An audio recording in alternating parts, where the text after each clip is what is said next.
আল্লাহ তাআলা এই দুনিয়ায় পাঠিয়েছেন আমাদের ক্ষণেকের মুসাফির হিসেবে।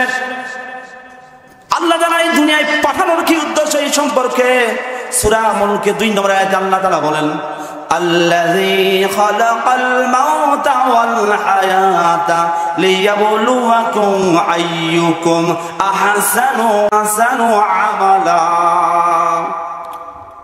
আল্লাহ তাআলা বলেন তিনি সেই মহান সত্তা, তিনি মানুষকে সৃষ্টি করেছেন এই দুনিয়ায়। আগে মৃত্যু তৈরি করেছেন, তারপর হায়াত তৈরি করেছেন। এই মৃত্যুর মাঝামাঝি এই দুনিয়ার জীবনে কে কত আইয়ুকুম আহসানু আমালা, কে কত সুন্দর আমল করতে পারে, ভালো কাজ করতে পারে, এই জন্য আল্লাহ রাব্বুল আলামিন আমাদেরকে এই দুনিয়ায় পাঠিয়ে দিয়েছেন। জোরে বলুন সুবহানাল্লাহ। আজ না হয় কাল তুমি যাইবা কবরেতে, যাওয়ার সময় দেখবে চেয়ে গো। আজ না হয় কাল তুমি যাইবা কবরেতে, যাওয়ার সময় দেখবে চেয়ে গো। ও তোমার সবই রবে পরে, একলা তোমায় যেতে হবে গো। আল্লাহ রাব্বুল আলামিন এই দুনিয়ায় আমাদেরকে পাঠানোর আগে আল্লাহ রাব্বুল আলামিন ফেরেশতাদের নিয়ে আল্লাহ তাআলা পরামর্শ করলেন, ওয়াইস ক্বালা রাব্বুকা লিল মালাইকাতু ইন্নী জাইলুন ফিল আরদি খলিফা। আল্লাহ তাআলা বললেন স্মরণ করো ওই সময়ের কথা যখন আল্লাহ তাআলা ফেরেশতাদের নিয়ে বললেন দুনিয়াতে আমার খলিফা প্রতিনিধি সৃষ্টি করতে চাই, তোমাদের মতামত কি? ফেরেশতারা বলেছেন আল্লাহ জানান, আমরা তো আপনার জিকির আজকার তাসবিহ তাহলিল হামদ সালাত নামাজ সবই আদায় করতেছি, কেন আপনি আবার নতুন করে প্রতিনিধি সৃষ্টি করবেন? আল্লাহ তাআলা বললেন আমি যা জানি তোমরা তা জানো না। আল্লাহ রাব্বুল আলামিন সূরা বাকারার ভিতরে আল্লাহ রাব্বুল আলামিন যে ঘোষণা দিলেন, আল্লাহ তাআলা বলেছেন আমি এই দুনিয়ায় পাঠানোর উদ্দেশ্য হচ্ছে যে তোমাদের শুধুমাত্র পাঠাবো না, পাঠানোর জন্য দুনিয়াতে একটি গাইডলাইন সংবিধান তোমাদের দিয়ে দিব। ওই সংবিধান অনুযায়ী তোমরা দুনিয়ার জীবন পরিচালিত করবে, আর এই পরিচালিত করে তোমরা আমার কাছে একদিন চলে আসবে। আল্লাহ তাআলা বললেন ওই সংবিধান কোরআন দিয়ে যদি তোমাদের ব্যক্তি জীবন, পরিবার জীবন, সমাজ জীবন, রাষ্ট্রীয় জীবন পরিচালিত করতে পারো, তাহলে আল্লাহ তাআলা তোমাদের জন্য বলেছেন আলা খাউফুন আলাইহিম ওয়ালা হুম ইয়াহজানুন। আল্লাহ বলছেন যদি কোরআন যদি তোমাদের জীবন গড়ো, সমাজ গড়ো, রাষ্ট্র গড়ো, তাহলে তোমাদের কোনো ভয় থাকবে না, চিন্তাও থাকবে না। জোরে বলুন আল্লাহু আকবার। আল্লাহ রাব্বুল আলামিন এই দুনিয়ার মধ্যে পরীক্ষার জন্য পাঠিয়ে দিয়েছেন। আল্লাহ রাব্বুল আলামিন যুগে যুগে ইসলামী আন্দোলনের কর্মীদের ত্যাগ, কুরবানি ও পরীক্ষা আল্লাহ রাব্বুল আলামিন নিয়েছেন কিনা বলেন? আল্লাহ তাআলা এমন কোন নবী রাসূল পাঠান নাই যাদের ঈমানের পরীক্ষা নেন নাই, এমন পরীক্ষা নিয়েছেন আল্লাহ তাআলা। এই জন্য পবিত্র কোরআনের মধ্যে ঘোষণা দিয়েছেন আম হাসিবতুম আন তাদখুলুল জান্নাতা। আল্লাহ তাআলা বলেন তোমরা কি মনে করে নিয়েছো যে তোমরা অতি সহজে জান্নাতে এমনি প্রবেশ করবে? ওয়ালাম্মা ইয়াতিকুম মাসালুল লাযীনা খালাউ মিন ক্বাবলিকুম। আল্লাহ তাআলা বলছেন, অথচ আল্লাহ তাআলা বলছেন এখন পর্যন্ত তোমাদের উপর তোমাদের পূর্ববর্তীদের নাই বিপদ মুসিবত আবর্তিত হয় নাই, আর তোমরা জান্নাতের আশা করে বসে রয়েছো। আমি আল্লাহ রাব্বুল আলামিন দেখবো না ঈমানের দাবি থেকে সত্যিকারের ঈমানদারকে মুনাফিক। জোরে বলুন আল্লাহু আকবার। মাসাদুহুমুল বাশা ওয়াদ-দারা ওয়াজুলজিলু হাত্তা ইয়াকুলুর রাসূল। তাদের উপর নবী আলাইহিস সালামের উপর বহু কষ্টকরতা ও কঠিন বিপদ মুসিবত এসেছিল, এমনকি নির্যাতন অত্যাচারের স্টেমরোলায় তারা জর্জরিত করে দেওয়া হয়েছিল। আর তারা বলেছিল আল্লাহ তারা বলেছিল ওয়াল্লাযীনা আমানু মাআহু মাতা আল্লাযীনা আমানু মাআহু মাতা নাসরুল্লাহ। আল্লাহু আকবার। এমনকি শেষ পর্যন্ত নিয়ন্ত্রণ রাসূল এবং তার সঙ্গী সাথীগণ আত্মনাদ করে বলেছিলেন, আল্লাহ তাআলা, হে নবী রাসূল, আমরা ইমানের পরীক্ষা দিতে যাইয়া দুনিয়ার জালেম বাতিল অত্যাচারী শাসকদের নির্যাতনে অতিষ্ঠ হয়ে আমরা তো আর পাইতেছি না। আল্লাহ তোমার সাহায্য কখন আসবে? মাতা নাসরুল্লাহ, মাতা নাসরুল্লাহ। মক্কার জমিন আল্লাহ রাসূল সাল্লাল্লাহু আলাইহি সাল্লাম কাবা ঘরের ছায়ায় হেলান দিয়ে অদৃশ্য অবস্থায় ছিলেন। এমন সময় খাব্বাব ইবনে আরব, কুবাইব, হযরত বেলাল, আরো অনেকেই গরীব দাস দাসী অসহায় সাহাবীরা এসে বলে, ইয়া রাসূলুল্লাহ, ইয়া হাবিবাল্লাহ, আপনি কি আমাদের জন্য দোয়া করবেন না? আমরা তো কাফিরদের অত্যাচারে নির্যাতনে শেষ হয়ে যাচ্ছি, আপনি কি আমাদের জন্য দোয়া করবেন না? আল্লাহ রাসূল সাল্লাল্লাহু আলাইহি সাল্লাম বললেন, তিনি অদৃশ্য অবস্থায় থেকে উঠে বসলেন। আল্লাহ রাসূল সাল্লাল্লাহু আলাইহি সাল্লামের চাঁদ মাখা নুরানি চেহারা লাল হয়ে গেলেন। আল্লাহ রাসূল বললেন, তোমরা অতি তাড়াতাড়ি করছো, কিন্তু তোমাদের পূর্বে এমন নবী ছিল, রাসূল ছিল, তার উম্মত ছিল, যাদের উপরে এমন অত্যাচার এসেছিল, তারা আল্লাহর কাছে এই রকম বলেছিল, মাতা নাসরুল্লাহ। আল্লাহ রাসূল সাল্লাল্লাহু আলাইহি সাল্লাম বললেন, গর্ত করা হতো নবী এবং তার অনুসারী উম্মতদেরকে গর্তের মধ্যে পুঁতে রেখে মাথায় কোরাত দিয়ে চিরে দ্বিখণ্ডিত করা হতো, লোহার চিরুনি দিয়ে তো তাদের শরীর থেকে গোশত হাড় আলাদা করা হতো। হে আমার সাহাবীরা, এমন একদিন আসবে হাজরে মাউত থেকে ইয়ামেনের সানা পর্যন্ত একজন সুন্দরী রূপসী তরুণী তার রূপের পাশটা নিয়ে মরুভূমিতে কাকি পথ চলবে, কোন যুবক পুরুষ তার দেখে খারাপ দৃষ্টি তাকাতে সাহস করবে না। আল্লাহু আকবার। আপনারা কি সেই রকম সমাজ চান?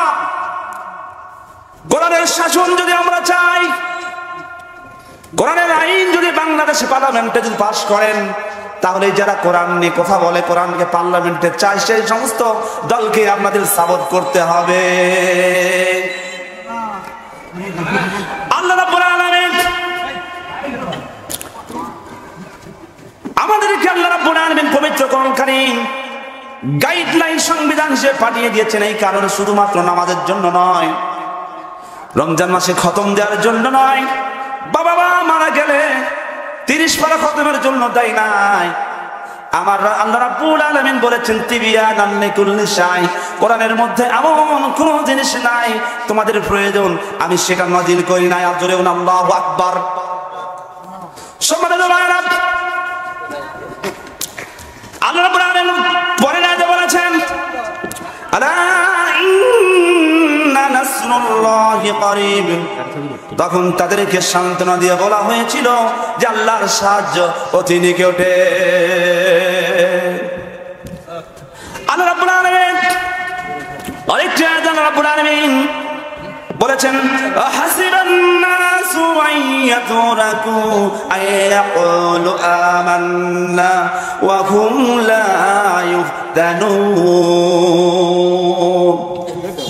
মানুষেরা কি মনে করেছে যে আমরা ঈমান এনেছি, আর কথা বললে তাদেরকে ছেড়ে দেওয়া হবে আর তাদের কোনো পরীক্ষা করা হবে না। যে ঈমান প্রয়োজনে জ্বলে ওঠে না, যে ঈমান সত্য নয়ের কথা বলে না,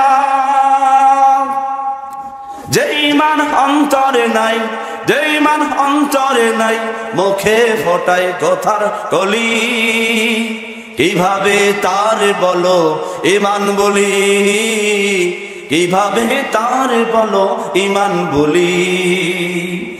যে ঈমান প্রয়োজনে জ্বলে ওঠে না, যে ঈমান সত্য নয়ের কথা বলে না, যে ইমান ইমান বলে নাস্তিকতার মঞ্চে ওঠে, যে ইমান বাতিল মতের তোষণ করে ফায়দা লুটে,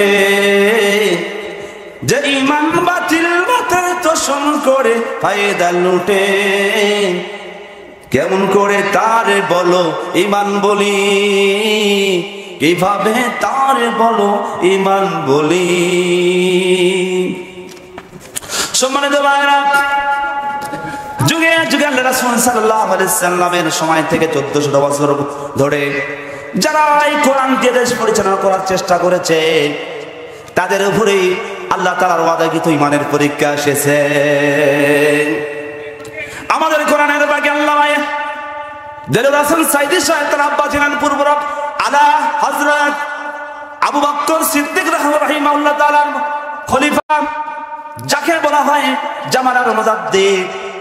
সেই ইউসুফ সাইদি রাহিমাহুল্লাহ তাআলা, সাইদি সাহেব আব্বা সাইদি সাহেব কোরআন থেকে যেমন দেখলেন আল্লাহর জমিনে কোরআনের শাসন ছাড়া, ইসলামী দল ছাড়া, ইসলামী আইন ছাড়া এই দেশে কখনো কোরআনের সম্পূর্ণাঙ্গ হক আদায় হবে না। দুনিয়ার আব্রাহাম লিঙ্কনের যতই দুনিয়ার অমুক তমুক নেতা বানান না কেন, আল্লাহর কোরআনের পাশ কেটে কোরআনের আইন বাদ দিয়ে অন্য কোন আইন মানবেন, এই বাংলার জমিনে কখনো শান্তি আসবে না। আপনারা কি কোরআনের দল, কোরআনের শাসন বাংলাদেশের পার্লামেন্টে চান কিনা বলেন?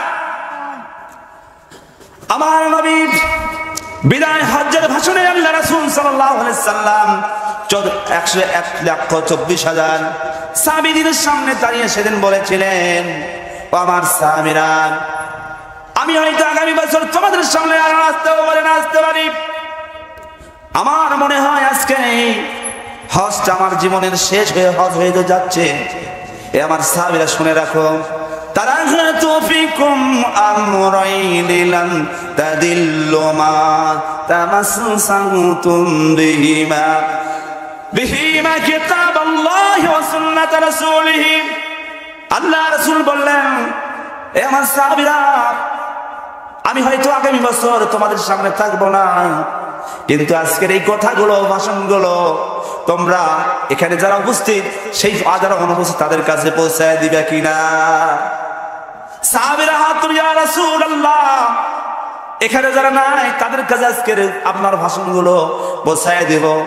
আল্লাহ রাসূল সাল্লাল্লাহু আলাইহি ওয়াসাল্লাম বললেন, আমার সাহাবীরা, আমি তোমাদের সামনে তোমাদের কাছে দুইটা জিনিস রেখে যাচ্ছি, এই দুটা জিনিস দিয়ে যদি তোমাদের বাস্তব জীবনে ব্যক্তিগত জীবন গঠন করতে পারো, পরিবার জীবন গঠন করতে পারো, সমাজ জীবন গঠন করতে পারো, রাষ্ট্র জীবন গঠন করতে পারো, দুনিয়ার এমন কোন শক্তি নাই তোমাদেরকে লাঞ্ছিত, অপমানিত, পরাস্ত করতে পারে।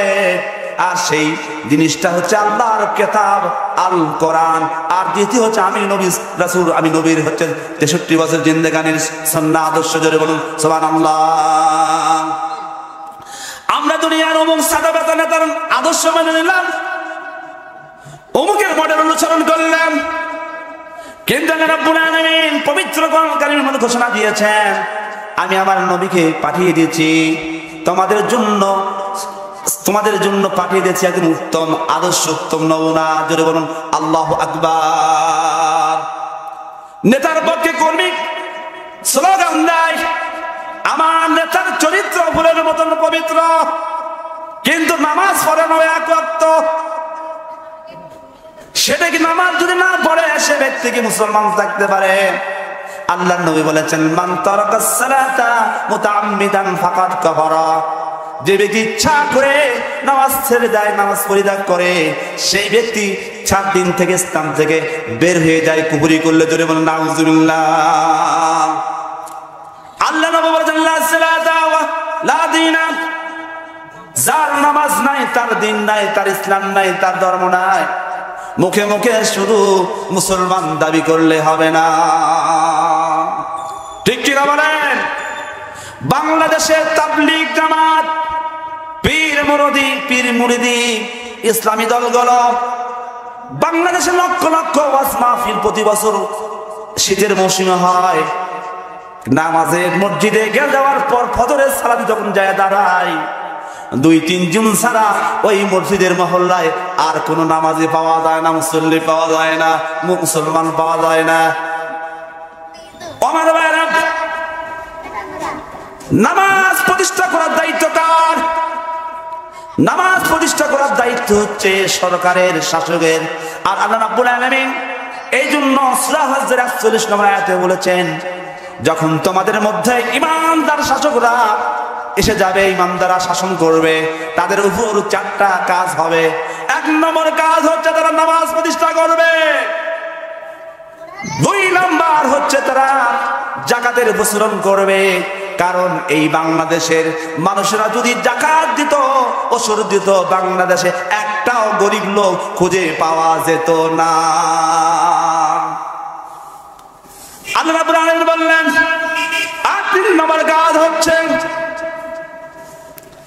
আমরুল বিল মারুফ, সৎ কাজের আদেশ করবে। কোন জায়গায় কোনো আকাম হচ্ছে, কুকাম হয়ে যাচ্ছে, অন্যায় হচ্ছে, সেখানে যে বলবে এই খবরদার, এই কাজ কেন করতেছো? আমাদের এমন ঈমান হয়ে গেছে যে আমরা ধনী লোকের সামনে, একজন শাসকের সামনে দাঁড়িয়ে হক করা বলার মতন আমাদের হিম্মত, ইমানি বল নাই। জোরে বলুন ঠিক কিনা? ৪ নম্বর হচ্ছে ওয়াতানহানিল মুনকার, অসৎ কাজে বাধা দিতে হবে।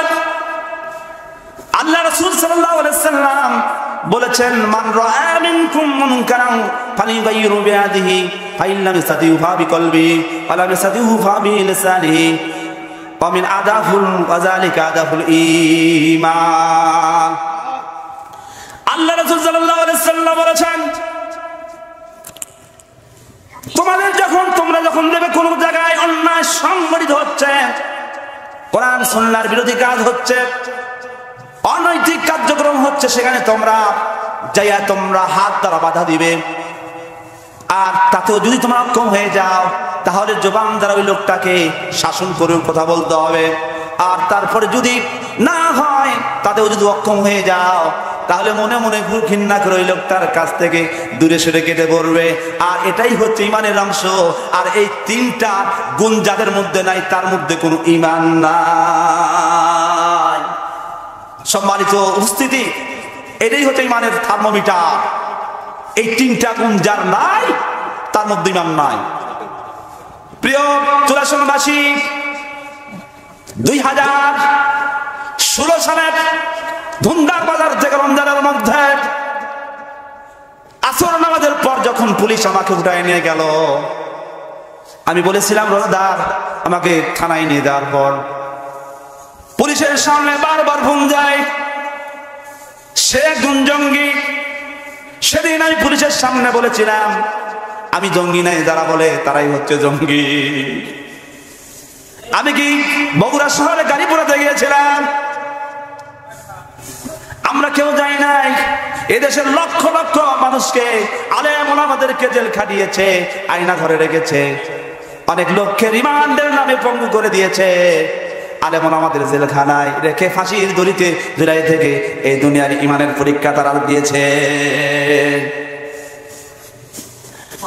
আল্লামা সাঈদীর কি অপরাধ ছিল? জসিমউদ্দিন রহমানের কি অপরাধ ছিল? আল্লামা মামুনুল হকের অপরাধ কি ছিল? অপরাধ একটাই, হক কথা বলা। আল হাক্কু মুররুন, সত্য কথা তিতা। আজকেও যদি এখানে কথা বলে যায়, কিছু কিছু লোকের গায়ে আগুন ধরে যাবে, বলবে যত বড় মুখ না তত বড় কথা বলে। কিন্তু আল্লাহ তাআলার কোরআনের কথা, আল্লাহ রাসূল সাল্লাল্লাহু আলাইহি হাদিসের কথা আপনি ইমানদার দাবি করলে আপনি বলতেই হবে। সম্মানিত ভাইরা, গত বছর এই সময় আমরা কিন্তু বাড়িতে থাকতে পারি নাই। জমির আনিলে পাড়া খেলার ময়দানে আমার ছোট ভাই নাজিমউদ্দিন রয়েছে। আমরা লাড়ার জমির মধ্যে লাড়ার উপরে খাতা বিছাইয়া, উপরে চাদর দিয়া, কম্বল দিয়ে আমরা সারা রাত পাড়ি দিয়েছি মাঠের মধ্যে। বাড়িতে থাকতে পারি নাই, আমাদের দোকান ঠিক মতো খুলতে পারি নাই। যখন দেখেছি প্যান্ট শার্ট পরে হ্যান্ডসাম লোক, তখন মনে করেছে আল্লাহ আমাদেরকে মনে হয় ফুলি ধরে রেখেছে, আল্লাহ আমাদের পরিবারের ব্যবস্থা করে দাও। আল্লাহ আমাদের রাসূল সাঈদীর ওয়াজ বাজানোর কারণে আমাকে অনেকবার শাসন করা হয়েছে। 4 তারিখে যখন আওয়াজ আওয়ামী লীগের সমস্ত চাঁদাবাজরা, লুটেরারা, টেন্ডারবাজরা, সন্ত্রাসীরা আমার উপর হামলা করার জন্য চলে গেল। সেদিন আল্লাহকে বলেছিল, আল্লাহ তুমি তো বলেছো, রাসূলুল্লাহ তুমি তো বলেছো তোমরা যারা আমার দিনকে সাহায্য করো আমি তোমাদেরকে সাহায্য করব। আল্লাহ তাআলা সাহায্য করেছিল। থানায় যে মামলা দেওয়ার জন্য ওসি সাহেব ধরেছিল, ওসি সাহেব বলেছিল যে এখন এমন সময় আমাদের বাহিরে যাওয়ার মতন সুযোগ নাই, আপনারা চলে যান, দেশটাকে ভালো হোক, তারপরে আমরা অ্যারেস্ট করব। 4 তারিখে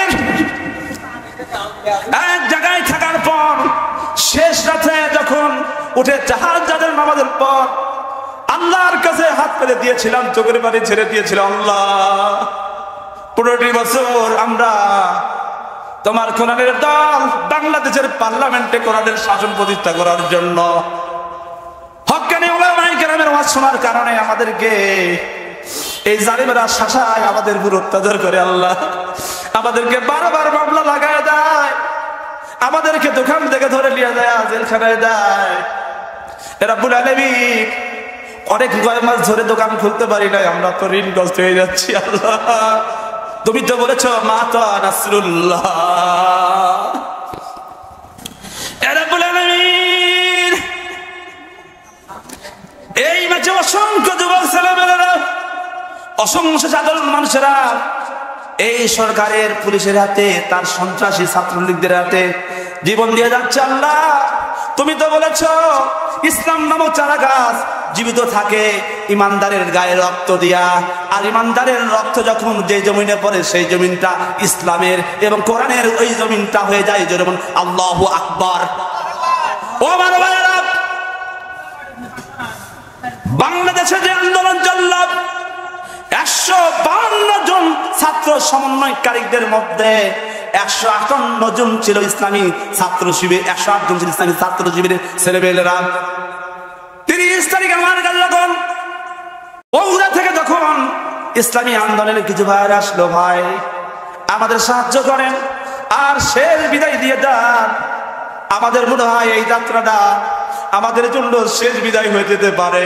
কারণ আমরা যদি এই জালিম স্বৈরাচার হাসিনাকে যদি উৎখাত করতে না পারি, বাংলার জমিনে আমাদের কেউ আমরা বাঁচে থাকতে পারবো না। আমরা যদি জীবন দিব, বীরের মতন জীবন দেব, আমরা ওদের সামনে মাথা নত করে আমরা জীবন দিতে রাজি নয়। আমার এক ভাই বলতে বলতে কেঁদেই ফেলে দিলেন।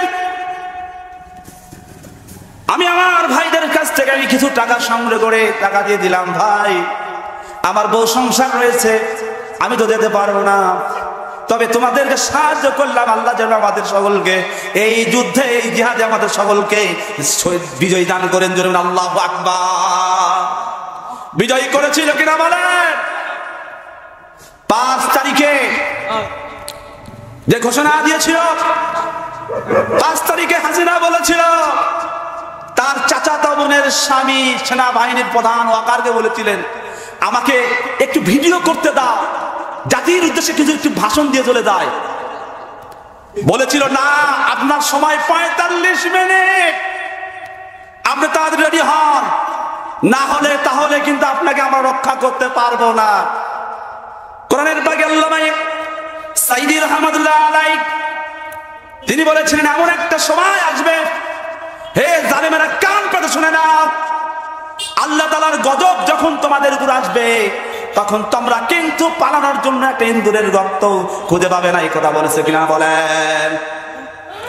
মহাকবি আল্লামা বিশ্বকবি কবি সম্রাট আল্লামা ইকবাল রাহিমাহুল্লাহ তাআলা বলেছেন, বাতিল সে দবনে ওয়ালে, বাতিল সে দবনে ওয়ালে আয়ে समाए नहीं हम, बातिल से दबने वाले आए समाए नहीं हम, शुबर कर चुका है तू इंतहा हमारा। अल्लाहु আকবার। বাতিলেরা যতই আমাদেরকে চোখ রাঙিয়ে দেখাক না কেন, আমরা ভয় করি না। আমরা ভয় করি একমাত্র আমাদের সৃষ্টিকর্তা মহান রব আল্লাহকে। ঠিক কিনা বলেন? সম্মানিত ভাইরা, ওরা আমাদের যতই ভয় দেখাক না কেন, যে আল্লাহ তাআলা বদরে আমাদের সাহায্য করেছেন, যে আল্লাহ 5 তারিখে আমাদের সাহায্য করেছেন, আগামী দিনে এই বাংলাদেশে কোরআনের জন্য যদি আমি জহুরুল ইসলামের জীবন চলে যায়, হাসিবি করে আল্লাহর কোরআনের জন্য, দিনের জন্য জীবন দিতে প্রস্তুত আছি। আপনারা আসছেন কিনা বলেন?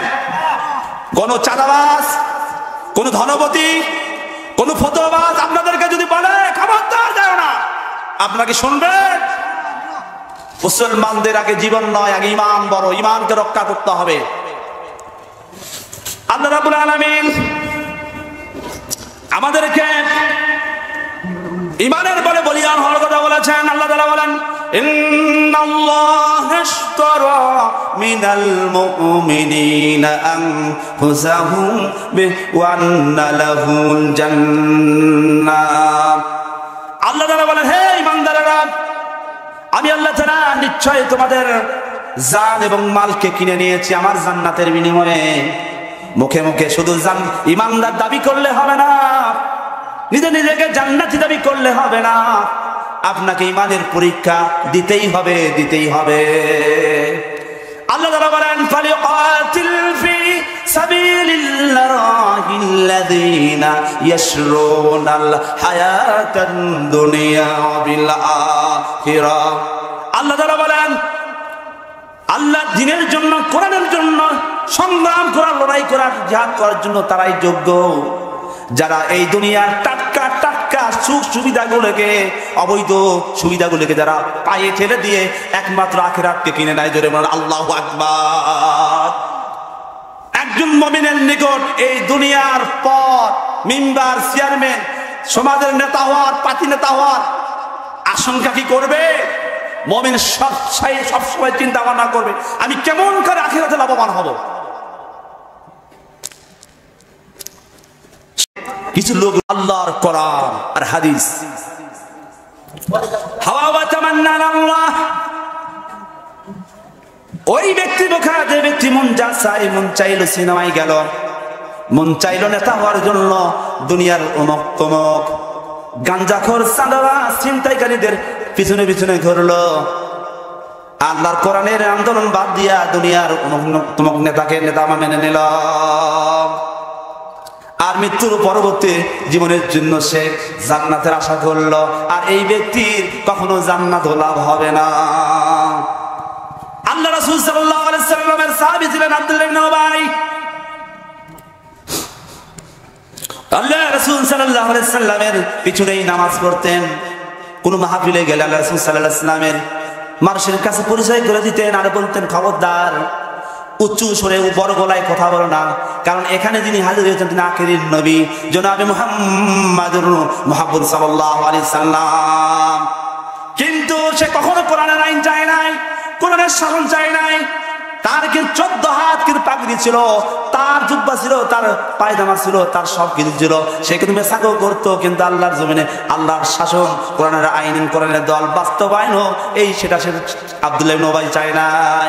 আজও দেখবেন বাংলার জমিনে কিছু লোক রয়েছে ইসলামী দলগুলোর বিভিন্ন অপবাদ দিয়া দোষ ধরে, কিন্তু কোরআনের দলকে সাপোর্ট করবে না, শুধুমাত্র এই দুনিয়ার কিছু নেতা হওয়ার জন্য, স্বার্থ উদ্ধারের জন্য। কথা ঠিক কিনা বলেন? আল্লামা ইকবাল রাহিমাহুল্লাহ বলেন, সাথী যা কা রহা হ্যায়, সাথী যা কা রহা হ্যায়, আজম সে কায়েম রোজ, সাথী যা কা রহা হ্যায়, আজম সে কায়েম রোজ, চিরাগে মুস্তাফা বি সে শরার বুরহামে। আল্লাহু আকবার বলেন। শহীদ হতেন আবু জাহল গুচ্ছিরাম আল্লাহ রাসূল সাল্লাল্লাহু আলাইহি সাল্লামের ও আল্লাহর কোরআনকে পৃথিবীর বুক থেকে নিশ্চিহ্ন করে দেওয়ার জন্য কত রকম ষড়যন্ত্র করেছিল, কত রকম অত্যাচার করেছিল। তারা কি পেরেছিল? আল্লাহর কোরআনকে এই দুনিয়া থেকে উৎখাত করতে পারে, করতে আল্লাহ রাসূল সাল্লাল্লাহু আলাইহি সাল্লামকে এই দুনিয়া থেকে বিদায় করে দিতে কখনো পারে নাই। আজও যারা এই দুনিয়ার বুকে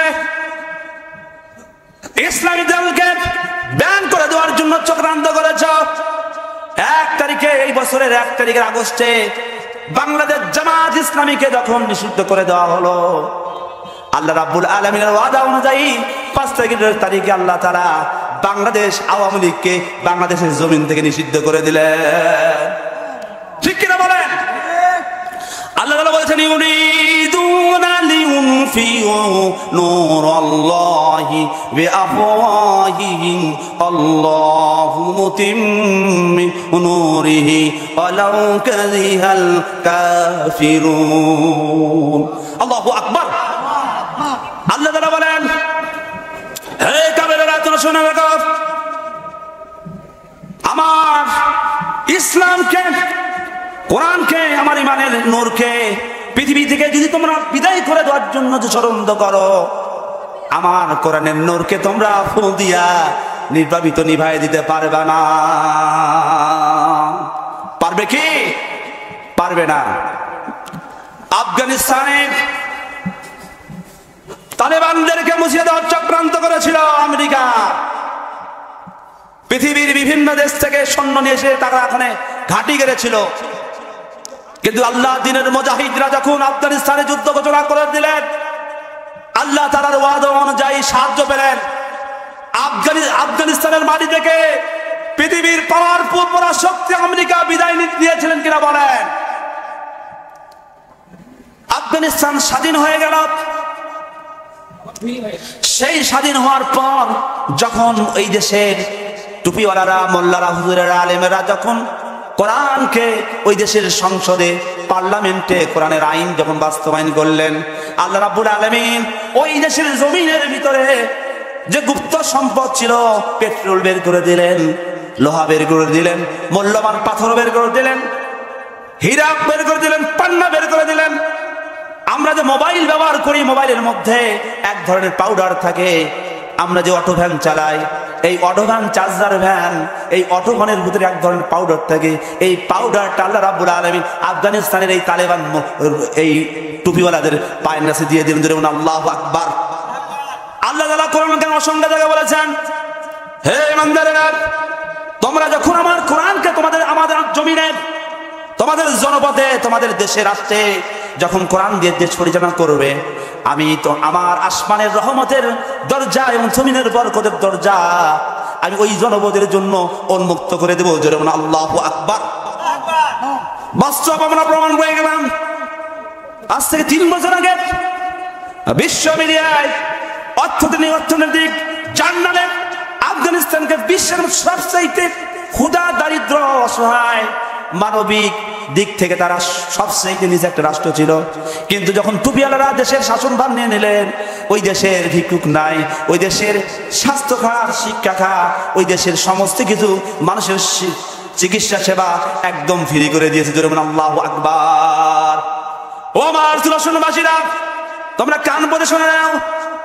আফগানিস্তানের মতো যদি এই দেশের মোল্লারা, টুপিওয়ালারা, জুব্বাওয়ালারা এই দেশের পার্লামেন্টে যদি আমরা পাঠাতে পারি, আর কোরআনকে যদি যারা ওই পার্লামেন্টের সংবিধানে বানিয়ে দেয়, কোরআন দিয়ে দেশ পরিচালনা করে, আল্লাহ রাব্বুল আলামিন বাংলাদেশের মাটির নিচে যা কিছু সবকিছু আল্লাহ রাব্বুল বের করে দিও আমাদের জন্য।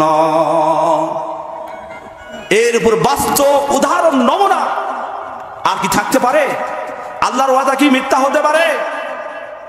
সম্মানিত ভাইরা, আল্লাহ রাসূল সাল্লাল্লাহু আলাইহি সাল্লাম তিনি রাস্তা দিয়ে চললেন, আকাশের মেঘমালা আল্লাহ রাসূল সাল্লাল্লাহু আলাইহি সাল্লামের মাথার উপর ছায়া দিতেন।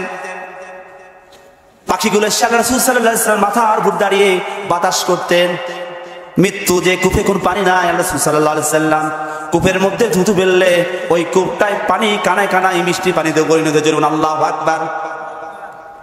আল্লাহ রাসূল সাল্লাল্লাহু আলাইহি সাল্লাম মৃত কোন খেজুর গাছ নিজে করে বসে আল্লাহ রাব্বুল আলামিন আমার রহমতের নবী, নবীদের সর্দার জনাব মুহাম্মদুর রাসূলুল্লাহ সুবাইপুরি সাল্লাল্লাহু আলাইহি সাল্লামের ওসিলায় করে আল্লাহ রাব্বুল আলামিন মৃত গাছকে জীবিত করে দিতেন।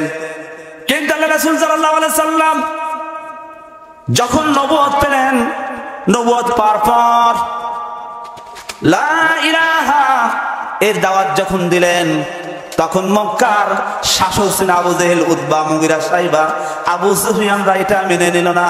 তারা বলল যে এই মুহাম্মদ এমন একটা কথা বলতেছে, এই কথা যদি মেনে নেয় তাহলে আমাদের নেতাগিরি, আমাদের শাসন ক্ষমতা, এই আমাদের চাঁদাবাজি, আমাদের টেন্ডারবাজি, আমাদের ভূমি দখলকারী, আমরা কোনো কিছু করতে পারবো না। আগে মুহাম্মাদের এই কালেমাকে এই জমিনে যেন প্রচার করতে না পারে। মুহাম্মাদকে যেখানেই বাবা, মুহাম্মাদের লোকজন যেখানেই দাঁত দিবে সেখানেই তোমরা বাধা দিবা। জোরে বলো নাউজুবিল্লাহ। আল্লাহ রাসূল সাল্লাল্লাহু আলাইহি সাল্লাম তায়েফের জমিনে যে মার খেয়েছেন কিনা বলেন? আল্লাহ রাসূল সাল্লাল্লাহু আলাইহি সাল্লাম তায়েফ যাওয়ার আগে আমাদের উম্মাহাতুল মুমিনিন হযরত খাদিজাতুল কুবরা রাদিয়াল্লাহু আনহা মারা যাওয়ার ঠিক 3 দিন পরে আমার নবীজি চাচা আবু তালেব মারা গেলেন। আবু তালেবকে মারা দেওয়ার আগে আল্লাহ রাসূল বলেন, চাচা আমি জীবনে কখনো আমার বাবাকে দেখি নাই, কিন্তু আমার বাবা যে দয়া ভালোবাসা আপনি আমাকে দিয়েছেন, আপনার সন্তান আলী, আবু জাফর দেরকে পাশে রেখে আপনি আমাকে আবার আপনার বুকের উপর রেখে ঘুম পাড়িয়েছেন। কোন মানুষ আমাকে ইতিম বললে আপনি রাগান্বিত হয়ে গেছে। এ আমার চাচা, আপনি শুধু একটি বারের জন্য বলেন না ইলাহা ইল্লাল্লাহু মুহাম্মাদুর রাসূলুল্লাহ সাল্লাল্লাহু আলাইহি সাল্লাম। আবু তালেব চতুর্পাশে মক্কার বড় বড় কাফেররা ছিল, তারা বলে, আবু তালেব সারা জীবন তোমাকে আমরা সম্মান করেছি, তোমাকে আমরা নেতৃত্বের আসনে বুঝিয়েছি, আর শেষ সময় তুমি তোমার বাপ দাদার ধর্মের চুনকালি মেখে এই দুনিয়া থেকে বিদায় নিতে চাও। এখন কিছু কিছু লোক রয়েছে দুনিয়ার স্বার্থের জন্য ইসলামী দল পছন্দ করে না, কারণ পছন্দ করলে তাদের জমিতে ভেজাল, ব্যবসায় ভেজাল, চাকরিতে ভেজাল, সব জায়গায় ভেজাল। কোরআনের দল হক কথা বললে তার অনেক জমি থাকবে না, অনেক প্রভাব থাকবে না, এই ভয়ে মন চাইলেও সে ইসলামী দলে কোরআনের শাসন সে চায় না। আমি কি ভুল বললাম? ভুল বললাম? আজকেই সকালে আমি একদিনকে দাওয়াত দিলাম, লোকটা আমির বলি বলে, চাচা আমার বহু সমস্যা রয়েছে, জামাত করব কিন্তু জামাত প্রকাশ হয়ে যাবে, আর পুকুরের মধ্যে সমস্যা, অমুক জমির মধ্যে সমস্যা। তখন বাস্তব বললাম, আমি এমন ধরছি, সেও লাস্টে বলেই ফেলে দিল, আমি যদি তোমাকে দলে সমর্থন করিবা তাহলে আমার জমি যাবে, পুকুর যাবে, সব যাবে। আমার তখন মনে পড়ে গেল, হাই রে, মক্কার আল্লাহ রাসূল সাল্লাল্লাহু আলাইহি ওয়াসাল্লাম দাওয়াত দিয়েছেন, ঠিক এমনি ধনী শ্রেণীরা, শাসকেরা, তৎকালীন ইহুদি খ্রিস্টান আলেমরা তাদের স্বার্থের জন্য জানে আল্লাহ রাসূল সাল্লাল্লাহু আলাইহি ওয়াসাল্লাম সত্যিকারের নবী, ইসলাম সত্য, আল কোরআন সত্য, কিন্তু তার মেনে নেয় নাই। নাউজুবিল্লাহ বলেন। আজকে কোরআন আয়াতে বলেছি, ইমানের পরীক্ষা দিতে গেলে আপনার পরীক্ষা আসবে। আল্লাহ রাসূল সাল্লাল্লাহু আলাইহি ওয়াসাল্লাম উহুদের ময়দানে মার খেয়েছেন। তাম উহুদের ময়দানে রব উঠে গেল, কুলতিলা মুহাম্মদ, মুহাম্মদ নাই, মুহাম্মদ নাই। আলী কান্দেন, সাহাবীরা কান্দেন, কার জন্য এই দুনিয়ায় বাঁচবো, কার জন্য ঘর সংসার করব? আবু বকর জোরে শোনা, আলী রে কান্দিস না, দিনের নবী মারে নাই, উহুদের চূড়ার পাহাড়ের গর্তের মধ্যে আমার নবী আহত হয়ে পড়ে রয়েছে। আলী যা যা, আমার দিনের নবীকে কাফেরদের হাত থেকে বাঁচা। আলী দৌড়ে ছুটে গেলেন, আল্লাহ রাসূল সাল্লাল্লাহু আলাইহি ওয়াসাল্লামকে কাফেরদের হাত থেকে রক্ষা করলেন। আর মদিনায় ঘটনা খবর বলছে, কুতিলা মুহাম্মদ, কুতিলা মুহাম্মদ, মুহাম্মদ নাই। মদিনার ছোট ছোট ছেলেরা, শিশুরা মায়ের স্তনে মুখ লাগায় না, দুধ পান করে না। মদিনার সমস্ত পশু পাখি নীরব হয়ে গেল, উট, দুম্বা, ভেড়া, ছাগল তাদের চোখ দিয়ে দরদর করে নবী প্রেমের কারণে পানি ঝরে পড়তেছিল। একজন মহিলা শুনেছেন নবী উহুদের ময়দানে শহীদ হয়ে গেছেন, তিনি বাড়ি থেকে বের হয়ে দৌড়াতেছিলেন। রাস্তার মধ্যে কাফেররা বলল, কিছু লোক বলল, এ মহিলা তুমি কোথায় যাও? মহিলা বলল, আমি হুদের ময়দানে না যাচ্ছি, দিনের নবী বেছে নাই, আমি এই দুনিয়া থেকে কি করব? শুনিয়াছি সংবাদ এক মহিলা ছুটিয়ে চলেছে। লোকেরা বলছে, কোথায় চলছ তুমি এগো মহিলা? মহিলাকে বলল, তোমার স্বামী পুত্র সবাই মারা গিয়েছে। মহিলাটি বলল, শুনতে চাই না তাহা, কেমন আছেন বলো আমার দয়াল নবী। আমরা যে তার আদরের উম্মতের করলাম কি? আমরা যে তার দানাদার